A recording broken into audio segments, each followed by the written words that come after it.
ಖಾತೆ ಐತೆ, ಸೈಟ್ ಎಲ್ಲಿ ಐತೆ? ತುಮಕೂರಿನ ಕೋರಾದಲ್ಲಿ ಶಾಕಿಂಗ್ ವಂಚನೆಯ ಪ್ರಕರಣ. ಪ್ರತಿಯೊಂದು ದಾಖಲಾತಿ ಸೃಷ್ಟಿ ಮಾಡಿ ಗ್ರಾಮದಲ್ಲಿ ಆಗಿರ್ಬೋದು, ರೆವಿನ್ಯೂ ಸೈಟ್ ಆಗಿರ್ಬೋದು, ಪ್ರತಿಯೊಂದು ಮೋಸ ನಡೀತಾ ಐತೆ. ಇದು ದಯವಿಟ್ಟು ನಮಗೆ ರಕ್ಷಣೆ ಕೊಡಬೇಕು. ನಕಲಿ ಖಾತೆ ಸೃಷ್ಟಿಸಿ ಕೋಟಿ ಬೆಲೆಯ ಸೈಟ್ ವಂಚಿಸಿದ್ರ.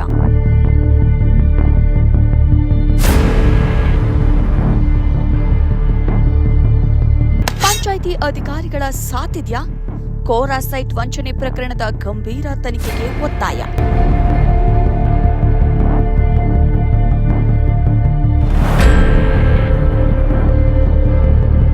ತುಮಕೂರು ಜಿಲ್ಲೆಯ ಕೋರಾ ಹೋಬಳಿ ಕೋರಾ ಗ್ರಾಮದ ಖಾತೆ ನಂಬರ್ 491ಕ್ಕೆ ಸೇರಿದ ಜಾಗವನ್ನ ಸೈಯದ್ ಅಮ್ಜದ್ ಪಾಷಾ ಬಿನ್ ಅಮೀರ್ ಸಾಬ್ ಎಂಬುವವರು ಮೊಹಮ್ಮದ್ ರಫಿ ಬಿನ್ ಖಲೀಲ್ ಸಾಬ್ ಎಂಬುವರಿಗೆ ಮಾರಾಟ ಮಾಡಿದರು. ದಿನಾಂಕ 7/1/2021 ತುಮಕೂರು ಸಬ್ ರಿಜಿಸ್ಟ್ರಾರ್ ಕಚೇರಿಯಲ್ಲಿ ಕೋರಾ ಗ್ರಾಮ ಪಂಚಾಯಿತಿಯ 149 ಸೈಟ್ ಎಂದು ನೋಂದಣಿ ಮಾಡಿಕೊಡಲಾಗಿತ್ತು.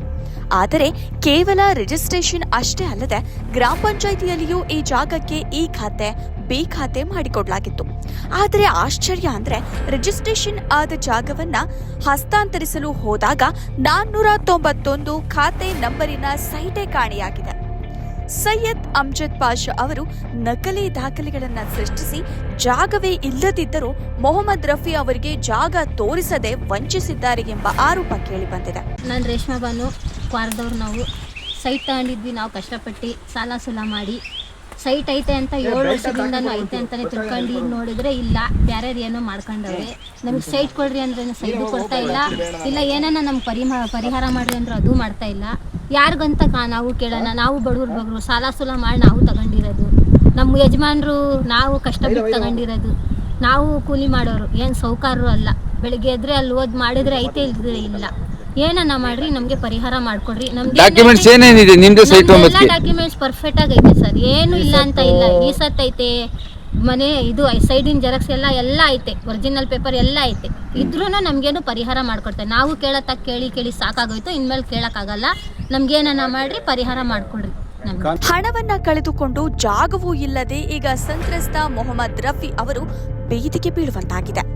ಈ ಹಿಂದೆ ನಡೆದಿರುವ ಈ ಅಕ್ರಮ ಖಾತೆ ವ್ಯವಹಾರದ ಹಿಂದೆ ಯಾರ್ಯಾರು ಭಾಗಿಯಾಗಿದ್ದಾರೆ? ನಕಲಿ ದಾಖಲೆ ಸೃಷ್ಟಿಸಲು ಪಂಚಾಯಿತಿ ಅಧಿಕಾರಿಗಳು ಸಾಥ್ ನೀಡಿದ್ದಾರಾ ಎಂಬ ಅನುಮಾನಗಳು ವ್ಯಕ್ತವಾಗಿದೆ.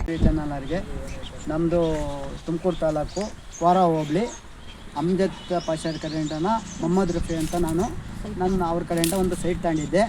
ನಾನು ಕೂಲಿ ನಾಲಿ ಮಾರಿ ನಾನು ಬಾಡಿಗೆ ಮನೆಯಾಗಿದ್ದೆ. ಯಾರೋ ನಿಮ್ಮಂಥವ್ರು ಬೇರೆಯವರು ಸೈಟ್ ಐತಪ್ಪ ಅಂದರು. ನಾನು ಯಾರ್ದಲ್ಲ ಬಡ್ಡಿ ತಗೊಂಬಂದು ಹಿಂಗೆ ಬಡ್ಡಿ ಕಟ್ಕೊಂಡೆ ಜೀವನ ಮಾಡ್ಕೊಂಡು ಮಾಡ್ಕೊಂಡಿದ್ದೆ. ಸೈಟ್ ಸಿಗ್ತದಲ್ಲ, ಮನೆ ಕಟ್ಕೊಬೋದಲ್ಲ ಅಂತ ಒಂದು ಸೈಟ್ ತಗೊಂಡೆ. ಆದರೆ ಸೈಟಿಂದ 7 ವರ್ಷ ಆಯ್ತು. ನಾನು ತಗೊಂಡು 21ರಾಗೆ ತಗೊಂಡಿರೋದು. 21ರಾಗೆ 4ನೇ ನಂಬರ್ ಸೈಟ್ ತಗೊಂಡಿದ್ದೀನಿ. ಆದರೆ ಈ ಸತ್ತು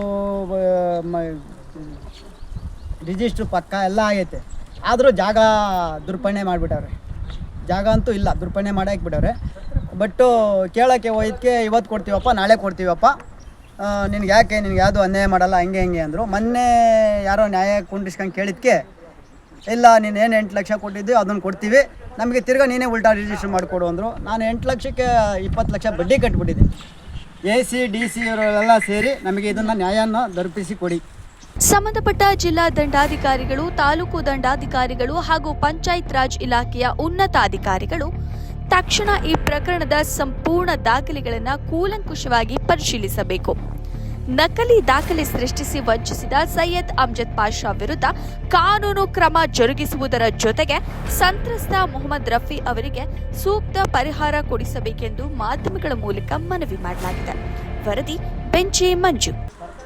ಈ ರಕ್ಷಣೆ ಇಲ್ಲ ಅಂದರೆ ನಮ್ಮಂಥವ್ರು ಬರೋದು ತುಳಿದು ನಮ್ಗೆ ಅಲ್ಲೇ ಬಿಟ್ಬಿಡ್ತಾರೆ. ಇವ್ರು ಎದ್ದೇಳ್ತಾರೆ ಮೇಲ್ಗಡೆ. ಇದಕ್ಕೋಸ್ಕರ ನಾವೇನು ಮಾಡ್ತಾಯಿದ್ದೀವಿ, ನಾವು ಪರಿಶೀಲಿಸಿ ಡಾಕ್ಯುಮೆಂಟ್ಸ್ ಎಲ್ಲ ಚೆಕ್ ಮಾಡಿದ್ವಿ. ಆದರೂ ಕೊಟ್ಟಿದ್ದಾರೆ ನಮಗೆ ಡಾಕ್ಯುಮೆಂಟ್ಸ್, ಇಲ್ಲ ಅನ್ನಲ್ಲ. ಆ ಸೈಟಿಂದು ಜಾಗ ಇಲ್ಲ, ಎಲ್ಲ ಪೆನ್ಷನ್ ಮಾಡ್ಕೊಂಬಿಟ್ಟು ಅವ್ರು ಯಾರೋ ಬಂದು ನಮ್ಮದು ಅಂತ ಅವ್ರು ತಿಳ್ಕೊಂಡವ್ರೆ. ಸೈಟ್ನವ್ರಿಗೆ ಕೇಳಿದ್ರೆ ಸೈಟ್ ಕೊಡ್ತಾ ಇಲ್ಲ.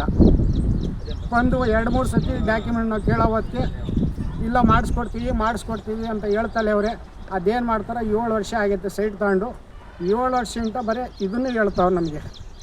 ಇದಕ್ಕೋಸ್ಕರ ನಮಗೆ ದಯವಿಟ್ಟು ಈ ಸೈಟು ಜಿಲ್ಲಾಧಿಕಾರಿಗಳು, AC ಗಳು, DC ಗಳು ಪ್ರತಿಯೊಬ್ಬರೂ ನಮಗೆ ರಕ್ಷಣೆ ಮಾಡಿಕೊಡ್ಬೇಕು. ಬಡವ್ರ ಬಗ್ಲು ನಮಗೆ ರಕ್ಷಣೆ ಮಾಡಿಕೊಡ್ಬೇಕು. ಬಡವರಿಗೋಸ್ಕರ ಇರೋದು ನೀವು, ಬಡವರಿಗೆ ರಕ್ಷಣೆ ಮಾಡಬೇಕು. ದಯವಿಟ್ಟು ನಿಮ್ಮಲ್ಲಿ ಕೇಳ್ಕೊತಾ ಇದ್ದೀನಿ, ಕೈ ಮುಗಿದು ಕೇಳ್ಕೊತಾ ಇದ್ದೀನಿ ನಿಮ್ಮಲ್ಲಿ. ಮಾಧ್ಯಮ ಮೂಲಕ ನಮ್ಮ ಅಣ್ಣಾರಿಗೆ ನ್ಯಾಯ ಕೊಡಬೇಕು ಅಂತ ನಿಮ್ಮಲ್ಲಿ ಪ್ರಾರ್ಥನೆ. ಈ ಸೈಟಿನ ವಿಷಯಕ್ಕೆ ನಮಗೇನು ಅಷ್ಟೊಂದಾಗಿ ಮಾಹಿತಿ ಗೊತ್ತಿಲ್ಲ. ಪಾಪ ನಾನು ಆಸ್ಪತ್ರೆಗೆ ಹೋಗೋಣ ಅಂತ ಬೆಳೆ ಕ್ರಾಸಲ್ಲಿ ನಿಂತಿದ್ದೆ. ಪಾಪ ನಮ್ಮ ಹುಡುಗ ನಮ್ಮೂರವರೇ ಇವರು. ಅಣ್ಣ ಹಿಂಗಿದೆ ಹೋಗ್ತಾ ಇದ್ದೀವಿ ಬಾರೋಣ ಅಂತ ಅಂದರು. ಪಾಪ ನೋಡ್ರಿ, ನಾನು ಆಸ್ಪತ್ರೆಗೆ ಹೋಗೋ ಅಂಥ ವಿಚಾರ ಇದ್ರು ಅದಕ್ಕೆ ನಾನು ಕೇಳಿದೆ ಟೈಮ್ ಎಷ್ಟಾಗಿದೆ ಅಂತ. ಶ್ರೀದೇವಿ ಕಾಲೇಜ್ ಹತ್ರ ಹೋಗ್ಬೇಕಾಯ್ತು ತೋರಿಸ್ಕೊಂಬರಕ್ಕೆ. ಪಾಪ ತುರ್ತಾಗಿರೋ ಏನು ಹಿಂಗೆ ಪರಿಸ್ಥಿತಿ ಹಿಂಗೈತೆ, ಹಿಂಗೆ ಮಾಡಿ ಹಿಂಗೆ ಅನ್ಯಾಯ ಆಗೈತೆ ಅಂತ ಅನ್ನೋ ವಿಷಯಕ್ಕೆ ಆಯ್ತು ನೋಡೋಣ ನಡಿಯಪ್ಪ ಅದೇನು ಪಾಪ ಅಂತ ಬಂದ್ವಿ. ಪಾಪ ಇಲ್ಲಿ ನೋಡಿದ್ರೆ ಏರೇ ಆಗಿರಲಿ, ಈಗ ಸೈಟ್ ಕೊಟ್ಟಿರೋರಾಗಿರಲಿ, ಊರಾಗಿಲ್ಲ ಅವರಾಗಿರಲಿ, ಎಲ್ಲ ಅನ್ಯೂನ್ಯವಾಗಿ ಅವ್ರಿಗೆ ಏನು ಅನುಕೂಲ ಆಗಬೇಕು ಮಾಡಿಕೊಟ್ಟು ಒಳ್ಳೇದು ಮಾಡಿಕೊಡ್ಲಿ, ಯಾರಿಗೂ ತೊಂದರೆ ಆಗೋದು ಬೇಡ. ಆದರೆ ಅವರು ಎಲ್ಲ ಬಡವರಾಗಿ ತಗೊಂಡಾಗ ಕೂಲಿ ಬಡವರಾಗಿ ಪಾಪ ಅವರು ಪೇಪರು ಅದು ಇದನ್ನು ಮಾಡ್ತಾವ್ರೆ. ಅಂಥವ್ರ ಮೇಲೆ ನಾವು ಯಾವುದೇ ಆಗಲಿ ಅದೇ ಅನ್ಯಾಯ ಆಗಬಾರ್ದು. ಹಂಗಾಗಿ ಯಾರು ಇವಾಗ ತಗೊಂಡಿರ್ತಕ್ಕಂಥ ಲ್ಯಾಂಡ್ ಓನರು ಅವ್ರಿಗೆ ನ್ಯಾಯ ದೊರಕಿಸ್ಬೋದು, ಒಳ್ಳೇದು ಮಾಡಿಕೊಡ್ಲಿ. ಡಿಪಾರ್ಟ್ಮೆಂಟ್